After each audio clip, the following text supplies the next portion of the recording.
Hi, today we're looking at the Suzuki Ciaz. Now traditionally Suzuki has not had a lot of success in the sedan market. You had the Suzuki Swift sedan, you had the Suzuki Baleno, you had the SX4. Hopefully they can make a stamp on the market with this vehicle.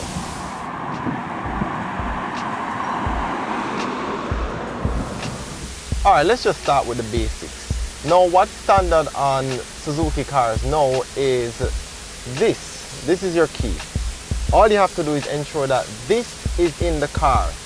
Then you press the brake, you press the start button, and the car starts. Now the worst case scenario, it uses a battery, and the worst case scenario is that the battery dies, but then you go the traditional route. The seat is a mixture of synthetic leather and fabric with pronounced stitching that gives it a sense of style.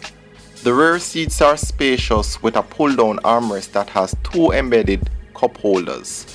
There is also an overhead reading light, something that was very common on Volvos and Jaguars in the 70s. On a whole, it's an average comfort level, nothing necessarily to write home about. Both passenger and driver seats can be manually adjusted for heights, and as it pertains to the steering, while it can't make telescopic adjustments, it can make height adjustments. One of the biggest selling points of this car is its functionality and practicality. There are multiple storage bins around for water bottles and cell phones. The interior is a basic Suzuki interior. They do try to get it with some refined finishes like here, but it's going to be a standard Suzuki interior, and if you are already accustomed with any Suzuki interior, then you will already understand this. You can adjust your climate here, you can adjust any media setting that you have here, you have different spaces to put your phone, you have an armrest, which is very important, especially if you're in Kingston in Jamaica. Another feature that I really like is the steering mounted controls.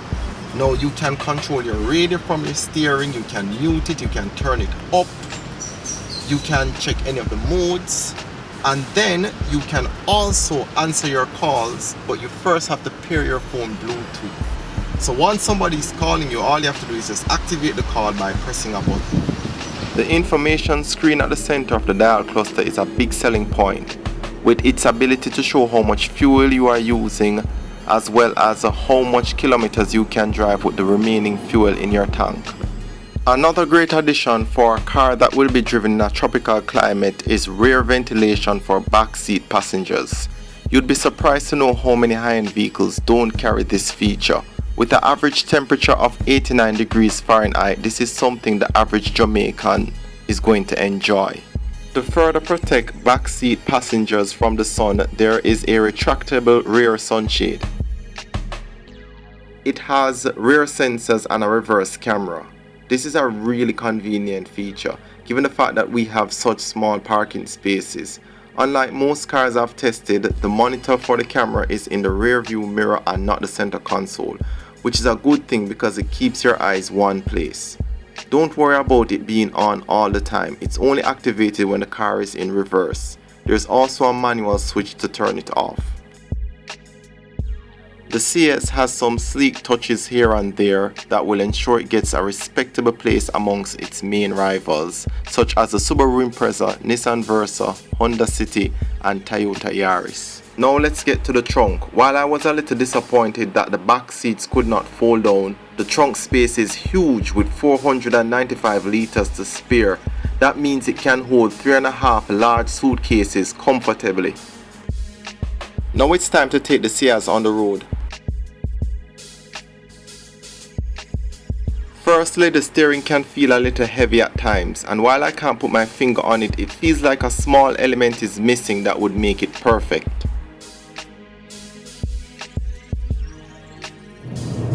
Every time I get a car to test, I'm always eager to take it uphill. A lot of cars can perform very good on a flat, but taking a car uphill is when you really get to test the engine and to see how much it can manage that pressure. So far this car is going good.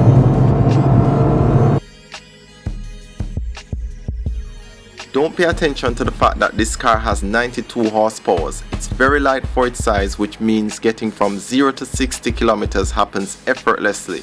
This is a remarkable feat for a 1.4 litre engine, and with very little cabin noise you can easily go over 80 kilometers and not know it.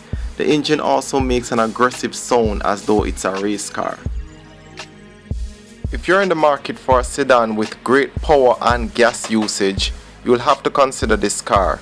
To read my full review, visit our website jamaicagleaner.com and search for Auto Drive.